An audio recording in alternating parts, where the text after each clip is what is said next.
Hello again.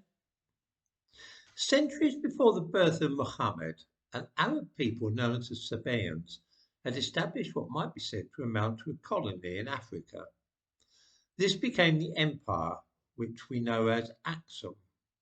It was established in what is now Ethiopia, Eritrea, and other parts of the Horn of Africa. In those countries today, which once formed part of the Aksumite realm, Semitic languages such as Amharic, Tigrinya, and Arabic are spoken by those who feel themselves to be educated and cultured people. By the second or third century AD, Aksum had grown to be a mighty power. One Persian writing in the third century said that Aksum was one of the four great powers of the day, the others being Rome, China, and Persia itself. The prosperity of Axum was founded on trade. Ships sailed from Yemen and the coast of Africa and carried slaves and ivory to India and China. They returned with cargoes of spices such as cinnamon from what is now Sri Lanka, and also such luxuries as porcelain and silk from China. The advantage of this maritime route was that it avoided travelling thousands of miles through mountainous territory in Asia, passing through countries where tolls might have to be paid or bandits might likely be to attack a caravan. The similarity between this maritime trade route, a form of triangular trade, and the transatlantic slave trade will probably not escape notice. There was nothing in the least remarkable about the export of slaves from Axum. Slavery was, after all, common enough throughout the whole of Africa, and raiding neighbouring territories for slaves was part of the backdrop to life in Africa at the time. Axum is noted for its monumental architecture, buildings, and obelisks of stone, and for the ruling class of the kingdom, using slaves for the hardest physical labour would have seemed the most natural thing in the world. We talk today with horror of the concept of chattel slavery, treating humans like domestic animals, but that is merely our modern sensibilities at play. In Axum, as in almost every other part of the world at that time, selling slaves for profit was simply what was done. This tradition of Arab peoples exporting black slaves from East Africa was therefore going strong at least 2,000 years ago. That is to say, 1,500 years before white Europeans even so much as visited West Africa. Traders and explorers from the Arabian Peninsula were also active much further south, perhaps even as early as they were in Axum. On the coast of East Africa, which is today part of Kenya and Tanzania, the clues are very clear to see. After all, the capital of Tanzania is Dar es Salaam, a name with obvious Arabic origins. The chief language spoken in that part of Africa is Kiswahili, the most widely spoken indigenous language in the whole of Africa. Kiswahili was known colloquially at one time as Coast Arabic because of the large number of Arabic expressions and loanwords which it contains. The very name of the language is derived from the Arabic word Sawahil, which means coast. Two things brought Arabs this far south from their homeland: ivory and slaves. These two valuable commodities went together, and the trade in one stimulated the other as a matter of course. There was one slight difficulty in collecting ivory, and that was that the elephant tusks are very large and heavy. The average tusk is something over 2 meters in length and weighs 51 pounds to 99 pounds. Once the Arab traders had landed on the coast of East Africa and then travelled many miles into the interior of the continent until they came across the elephants, how on earth were they to transport such weighty items as these tusks back to their ships? The answer to the problem was brilliant. If Africans could be captured and made into slaves, then they could carry the tusks, if necessary, hundreds of miles back to where the ships lay waiting. Instead of just ivory, the Arabs now had two useful things to sell when they returned to their homeland. The quest for ivory in East Africa thus became closely linked with the acquisition of slaves. Not only was this a way of avoiding the ruinously high costs which using hired labour would have entailed, it effectively doubled the profit for each expedition. Long before Europeans began exploiting West Africa for slaves, the coast on the other side of the continent was the exclusive province of Arab slavers. They built ports and started settlements there from which they exported ivory and slaves to North Africa, the Arabian Peninsula, and even further afield, as I said, to India and China. For the Axumites, the chief focus of trade had been to the east. For the Arabs, though, it was north into their own lands more. It is by no means impossible that it was the Sabaeans who influenced the Arabs to look to Africa as a source of slaves. Perhaps it is no coincidence that Yemen, the original home of the Sabaeans, is next to Oman. It was Oman which later came to dominate Zanzibar and the coast of East Africa.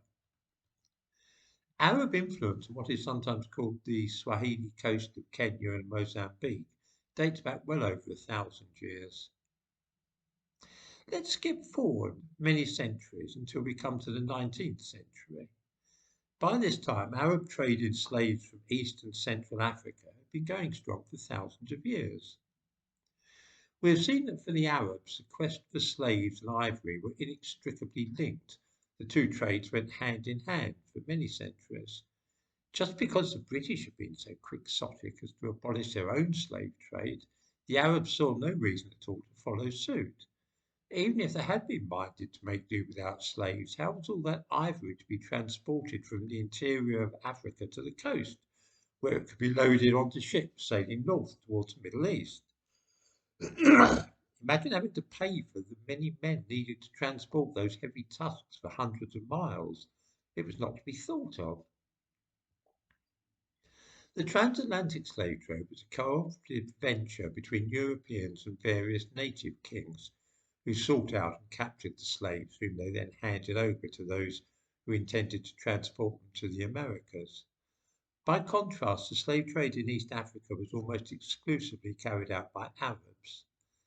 They may from time to time have been aided by black African chieftains, but their role was not nearly so extensive as in the better known slave trade on the other side of the continent. Sometimes the Arabs would encourage fighting between different tribes by lending guns to one side or the other, thus allowing historic enemies to revenge themselves on each other. Once the slaughter was over, the survivors were enslaved by the Arabs, and if they were able to endure the many hardships of the journey, ended up in the slave markets of Zanzibar. Before examining the terrible effects of the Arab slave trade in Africa, we might ask ourselves what happened to all the slaves who were rounded up and taken to the markets of Zanzibar or towns on the border between Ethiopia and Sudan. These were the two main destinations of those taken by slave traders. The island of Zanzibar and certain towns on the coast of what is now Kenya and Tanzania were really staging posts where slaves were placed for sale before being exported to the Arabian Peninsula, Egypt, Turkey, or even as far away as India. Those who were taken instead to markets in Ethiopia often ended up in Egypt or other parts of North Africa. Inevitably, some of those who had been buying slaves in West Africa to take to North or South America decided to make a longer voyage and acquire their stock in East Africa instead once the British took against slavery.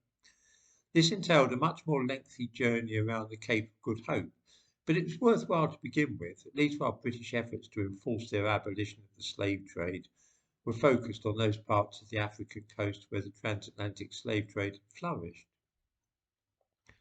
Slavers from Brazil and the United States would simply avoid the North Atlantic and head straight for Zanzibar. As had been the case for many years, young girls were wanted in the Ottoman Empire as concubines and servants.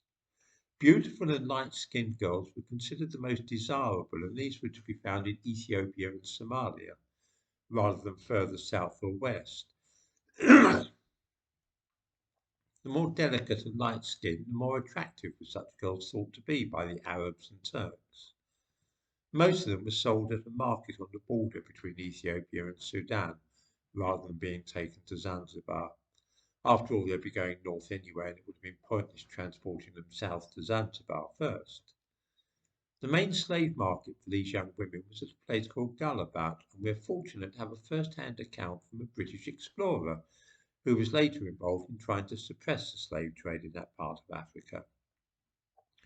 In 1861, Samuel White Baker wrote, "The establishments of the various slave merchants were arranged under large tents of matting and contained many young girls of extreme beauty, ranging from 9 to 17 years of age. These were bought by Abyssinian traders to be sold for the Turkish harems. Although beautiful, these girls were useless for hard labour. They quickly fade away and die unless kindly treated." Estimates as to the number of black Africans who were taken from their homes in the course of the East African slave trade vary dramatically. The highest estimates are made by African historians, and in his book on the subject, Senegalese author Tidjana Ndiaye settles on a figure of 17 million over the course of some centuries.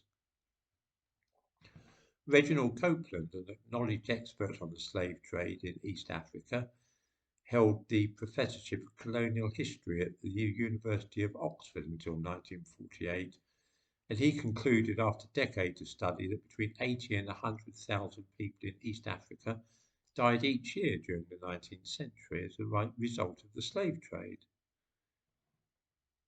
David Livingstone, who was, as one might say, the man on the spot, in that he was actually living and working in that part of Africa, believed that 5 times as many as this were dying each year. This is only a very brief and sketchy account of the slave trade in East Africa, but it was almost certainly as extensive as the better known transatlantic slave trade. We have to ask ourselves why the focus is so firmly on Europe when demands are being made for repentance and reparation.